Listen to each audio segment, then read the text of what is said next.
Qu'est-ce qu'une QPC? C'est une question prioritaire de constitutionnalité. En d'autres termes, c'est le droit reconnu à toute personne qui est partie à un procès ou à une instance de soutenir qu'une disposition législative porte atteinte aux droits et libertés que notre Constitution garantit. Si les conditions de recevabilité de la question sont réunies, il appartient au Conseil constitutionnel, saisi sur renvoi par le Conseil d'État et la Cour de cassation, de se prononcer et, le cas échéant, d'abroger la disposition législative. Ce n'est donc pas le justiciable qui saisit directement le Conseil constitutionnel. Le Conseil constitutionnel doit juger la QPC dans un délai de 3 mois, qui est donc un délai relativement court. Cette QPC, question prioritaire de constitutionnalité, a été instaurée par la réforme constitutionnelle du 23 juillet 2008. Avant la réforme, en vigueur depuis mars 2010, il n'était pas possible de contester la conformité à la Constitution d'une loi déjà entrée en vigueur.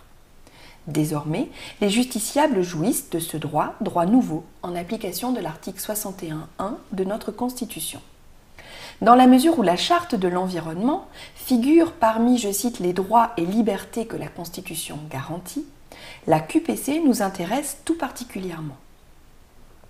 Le Conseil constitutionnel a rendu plusieurs décisions dans ce domaine.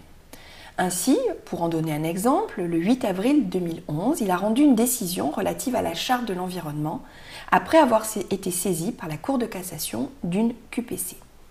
Il a jugé que l'article L112-16 du Code de la construction et de l'habitation était conforme à la Constitution et notamment à la Charte de l'environnement.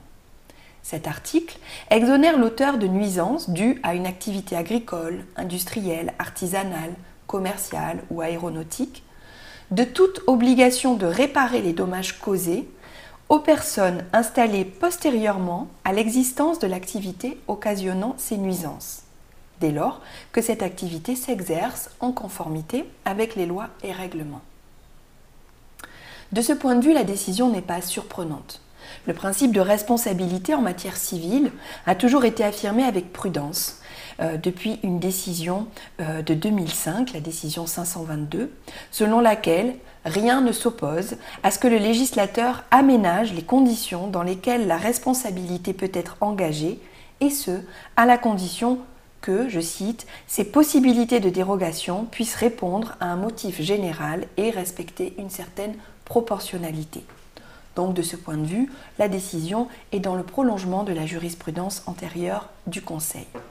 Mais ce qui nous intéresse, c'est que cette QPC a fourni au Conseil constitutionnel l'occasion de préciser que son contrôle a posteriori des lois s'exerce aussi au regard de la Charte de l'environnement. Le Conseil constitutionnel précise que les articles 1er et 4 de la Charte énoncent des droits et libertés invocables dans le cadre de la procédure de QPC.